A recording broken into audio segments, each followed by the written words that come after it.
সালাম আলাইকুম রহমতুল্লাহ। সুপ্রিয় দর্শক শ্রোতা, গতকালকে বাংলাদেশের জামায়াত ইসলামী তাদের অ্যাসপায়ারিং বাংলাদেশ পলিসি সামিটি 2026 অনুষ্ঠানের মধ্য দিয়ে একটি কল্যাণ রাষ্ট্র গড়ে তোলার জন্য তাদের যে মিশন ভিশন ও কমিটমেন্ট জাতির সামনে এবং বিশ্ব দরবারে তুলে ধরেছে। তাদের এই কমিটমেন্ট ও কর্ম পরিকল্পনা এক কথায় ছিল চমৎকার, সময়োপযোগী ও বাস্তব ভিত্তিক। কিভাবে তারা একটা টেকসই উন্নত উন্নয়নশীল বাংলাদেশ উন্নয়নশীল এবং উন্নত বাংলাদেশে গড়ে তোলার জন্য তাদের যে মিশন ও ভিশন ছিল এক কথা অতুলনীয়। এই সামিটে উপস্থিত ছিলেন প্রায় 40টি দেশের ডিপ্লোম্যাট, স্কলার, রাজনীতিবিদ, অর্থনীতিবিদ এবং বিশেষ করে উল্লেখযোগ্য ছিল বাংলাদেশে মহিলা জামাত ইসলামের একটি সেশন এবং তাদের প্রেজেন্টেশন এবং মহিলা জামাতের নেতৃবৃন্দ কর্তৃক প্রোগ্রামটার কন্ডাক্ট মানে এক কথায় অসম্ভব রকমের সুন্দর ও নান্দনিক। আল জাজিরা থেকে শুরু করে দেশ বিদেশের অনেক পত্রপত্রিকায়, অনেক মিডিয়া এই সামিট 26 কে কভার করেছে। তারা রাষ্ট্র ক্ষমতায় গেলে কিভাবে একটা কল্যাণ রাষ্ট্র গড়ে তুলবে তার একটা ব্লু প্রিন্ট, একটা প্যাকেজ তারা জাতির সামনে এবং বিশ্ব দরবারে তুলে ধরেছেন।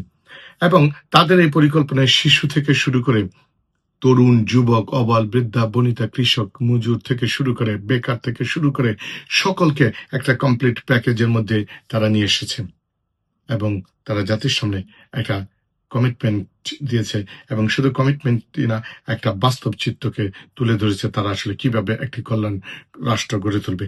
তাদের এই কল্যাণ রাষ্ট্র গড়ে তোলার ক্ষেত্রে যে সমস্ত বিষয়ে তারা গুরুত্ব আরোপ করেছে এর মধ্যে নাম্বার 1 হচ্ছে শিক্ষা। শিক্ষার ক্ষেত্রে তারা সর্বোচ্চ গুরুত্ব আরোপ করে শ্রম নির্ভর শিক্ষার পরিবর্তে তারা জ্ঞান ভিত্তিক শিক্ষার দিকে ডাইমেনশনের কথা বলেছে। তারা বলেছে ইডেন বদরুন্নেসা এবং হোম ইকোনমিক্স কলেজকে তারা একীভূত করে বিশ্বমানের একটা বৃহৎ মহিলা এবং নারী বিশ্ববিদ্যালয়ে তারা জাতির সামনে তুলে ধরতে চায়। জাতীয় বিশ্ববিদ্যালয়ের অধীনস্থ সমস্ত কলেজগুলোকে পৃথক পৃথক বিশ্ববিদ্যালয় হিসেবে গড়ে তুলতে চায়।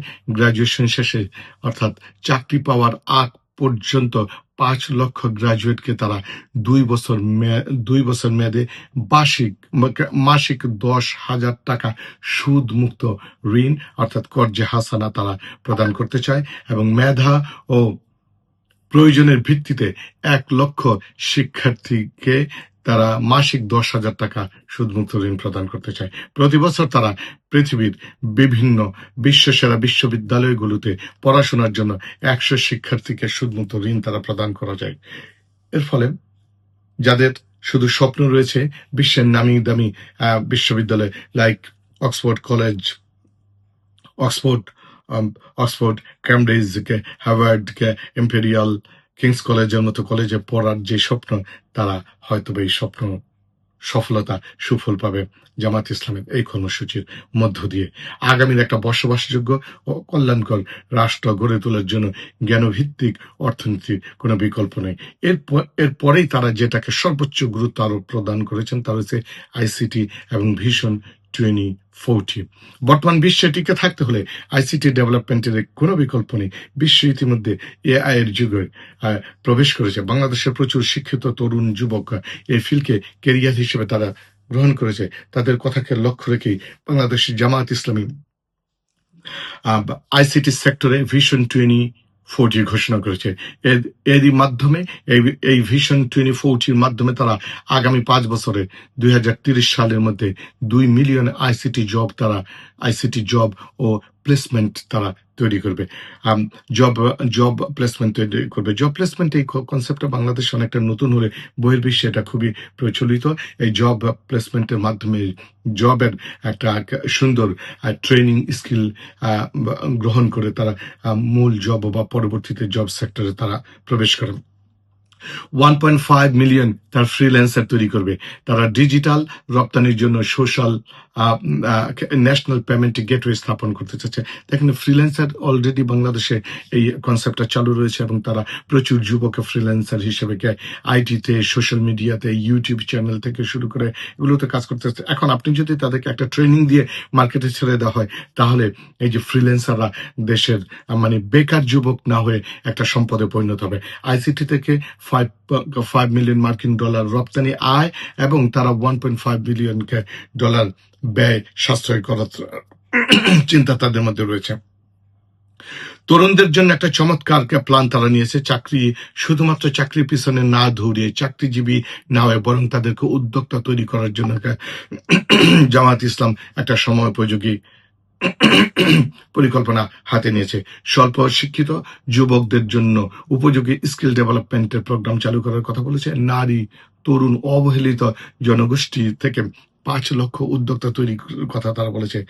দক্ষ জনশক্তি ও জব প্লেসমেন্টের কথা বলেছে। 5 বছরে তারা 10 মিলিয়ন যুবককে বাজার ভিত্তিক স্কিল প্রশিক্ষণের মাধ্যমে তারা চাকরির জন্য এবং প্রশিক্ষণ প্রাপ্ত উদ্যোক্তা হিসেবে তারা তৈরি করার কথা বলেছে। প্রতিটি জেলায় তারা জব ইউথ ব্যাংক গঠন করে 5 বছরে 5 মিলিয়ন জব অ্যাক্সেস তারা নিশ্চিত করে 1.5 নিশ্চিত করার কথা বলেছেন তারা। আরেকটা চমৎকার যে বিষয় সেটা হচ্ছে, আপনি কোনো দেশকে উন্নত করতে হলে শিল্প বান্ধব একটা পরিবেশ তৈরি দরকার।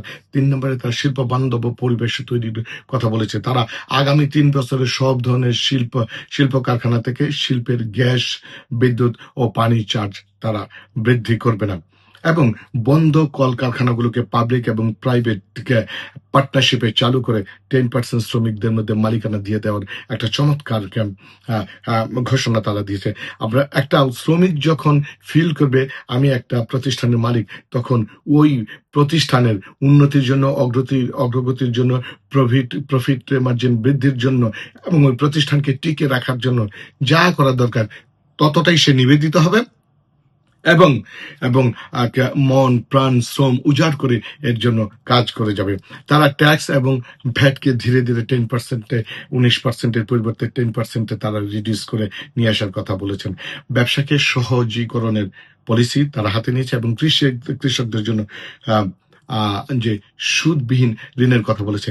আপনি যদি একটা শিল্প বান্ধব পরিবেশে তৈরি করেন, দেখবেন পৃথিবীর বিভিন্ন দেশের শিল্প কল কারখানাকে, যে মাল্টিন্যাশনাল কোম্পানিগুলোকে মাল্টিন্যাশনাল কোম্পানি বাংলাদেশে বিজনেস করতে আসবে। এক কথায় অসাধারণ। স্বাস্থ্যসেবার কথা তো আসলে চমৎকার এক কথায় বলতে হবে। স্বাস্থ্যসেবা, শিশু এবং মাতৃকালীন স্বাস্থ্যের প্রতি তারা বিশেষ গুরুত্ব আরোপ করেছেন। 60 বছরের ঊর্ধ্বে এবং 5 বছরের নিচে সকলের জন্য বিনামূল্যে স্বাস্থ্যসেবা নিশ্চয়তা বিধানের কথা বলেছে। 64 জেলায় তারা 64টি বিশেষায়িত হসপিটাল করার কথা বলেছে। ফার্স্ট 1000 ডেজ একটা প্রোগ্রাম তারা হাতে নিয়েছে। এর মাধ্যমে তারা গর্ভধারণ থেকে শুরু করে শিশুর 2 বছর বয়স পর্যন্ত মা এবং শিশুর প্রাথমিক স্বাস্থ্য এবং পুষ্টির নিরাপত্তা এবং সামাজিক নিরাপত্তার মধ্যে নিয়ে আসার একটা চমৎকার পরিকল্পনা তারা হাতে নিয়েছে। আপনি যদি মা এবং শিশুর যদি তাদের সেফটি অ্যান্ড সিকিউরিটি যদি নিশ্চয়তা করতে পারেন, তাহলে দেখবেন যে আগামীর উন্নত ভবিষ্যৎ এমনিতে গড়ে উঠবে। শিশু খাদ্যে তারা কোনো ভ্যাট না রাখার কথা বলেছে এবং স্বাস্থ্য ক্ষেত্রে সবচেয়ে ইম্পর্টেন্ট যে বিষয়, স্বাস্থ্য ক্ষেত্রে জিডিপির 6 to 8% বরাদ্দের কথা বলেছেন। মানে অ্যামেজিং। আপনি স্বাস্থ্যসেবার যেই তারা পরিকল্পনা জাতির সামনে উপস্থাপন করলেন, এক কথায় তারা অ্যামেজিং। তারা একটা ইন্টেলেকচুয়াল রেমিটেন্সের কথা বলেছেন। আমরা বাংলাদেশের যে রপ্তানি আয়ের একটা অন্যতম মাধ্যম হচ্ছে রেমিটেন্স থেকে আয়, কিন্তু আমরা দুর্ভাগ্যজনক হলেও সত্য দেখি যে এই রেমিটেন্সে মিডল ইস্ট বা অন্যান্য বিশ্বে যে সমস্ত দিকে অদক্ষ কর্মী বাহিনীর মাধ্যমে রেমিটেন্স আসে, কিন্তু এই অদক্ষ কর্মী বাহিনীকে যদি আপনি দক্ষ করে বিদেশে পাঠান, বিশেষ করে আইটিতে ডেভেলপ করে, ইংলিশ ভাষাগত এবং টেকনোলজির ডেভেলপমেন্ট করে যদি আপনি পাঠান, বিশাল আয় আসে। তারা এই কথাটা বলেছেন, বছরে তার 5 থেকে 7 বছরের মধ্যে এই রেমিটেন্সকে 2 থেকে 3 গুণ বৃদ্ধি করবে, কেবলমাত্র দক্ষ জনশক্তি রপ্তানি করে। বিশেষ করে আপনি ইউরোপের দিকে যদি তাকান, শিক্ষক, ডাক্তার, নার্স, এই 3টে শ্রেণীর যথেষ্ট তারা অভাব রয়েছে এবং তারা পৃথিবীর বিভিন্ন দেশ থেকে তাদেরকে স্কিল মাইগ্রেন্ট হিসেবে তাদেরকে নিয়ে আসতেছে। এই মার্কেটটা আমরা সহজেই ধরা সম্ভব এবং জামাত ইসলাম আমার মনে হচ্ছে এই মার্কেটের কথা চিন্তা করে তারা স্কিল এবং ইন্টেলেকচুয়াল রেমিটেন্সের কথাটাকে তারা নিয়ে আসে। অর্থাৎ মূল কথা হচ্ছে বিদেশে গমনের পূর্বেই তারা একটা দক্ষ জনশক্তি তারা বিদেশে রপ্তানি করতে চায় এবং দুর্নীতির ক্ষেত্রে বরাবরই তাদের বক্তব্য হচ্ছে জিরো টলারেন্স তারা মেনটেন করবে, কোনো অবস্থাতে তারা দুর্নীতিকে কম্প্রোমাইজ করবে না, তারা নিজেরা দুর্নীতি করবে না, অন্যকে দুর্নীতি করতে দিবে না। জামাত ইসলামের যে গতকালকার যে অ্যাসপায়ারিং বাংলাদেশে পলিসি সামিট 2026 অনুষ্ঠিত হলো, তা থেকে নিঃসন্দেহে এক কথায় বলা যায় তারা কিভাবে একটা কল্যাণ রাষ্ট্র গড়ে তুলবে তার একটা ব্লুপ্রিন্ট, একটা বাস্তব চিত্র, একটা প্যাকেজ জাতি এবং গোটা বিশ্বের সামনে তারা তুলে ধরেছে।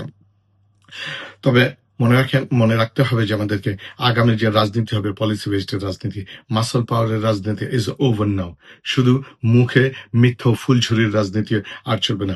আপনি যদি সত্যিকার অর্থে বাংলাদেশে ভালো রাজনীতি করতে চান, বাংলাদেশের জনগণকে নিয়ে রাজনীতি করতে চান, তাহলে আপনাকে পলিসি বেসড রাজনীতি করতে হবে এবং জনগণের চিন্তা, জনগণের ভাষা বুঝে, জনগণের আকাঙ্ক্ষা বুঝে, জনগণের দাবি বুঝিয়ে আপনাকে রাজনীতি করতে হবে এবং তদ অনুসারে আপনাকে প্ল্যান, পরিকল্পনা, মিশন, ভিশন জাতির সামনে উপস্থাপন করতে হবে। পরিশেষে যে কথাটা বলতে চাই, বাংলাদেশের জামাত ইসলামী তাদের যে পলিসি সামিটের মধ্যে যেই কমিটমেন্ট, যেই কর্ম পরিকল্পনা, যে মিশন, ভিশন জাতির সামনে তুলে ধরেছে, এটা জনগণকে বাংলাদেশের 64টি জেলায় জনগণকে মাঠে, বাজারে, হাটে, ঘাটে প্রত্যেকটা ক্ষেত্রে জনগণকে জনগণের ভাষায় সহজবোধ্য করে গড়ে তোলার জন্য এই নির্বাচনী প্রচারণায় এটাকে কাজে লাগাতে হবে। তাতেই একটি আগামীর সুন্দর, কল্যাণ ও বসবাসযোগ্য বাংলাদেশ গড়ে উঠবে। ভালো থাকবেন, সুস্থ থাকবেন, আবার কথা হবে ইনশাল্লাহ। আসসালামু আলাইকুম।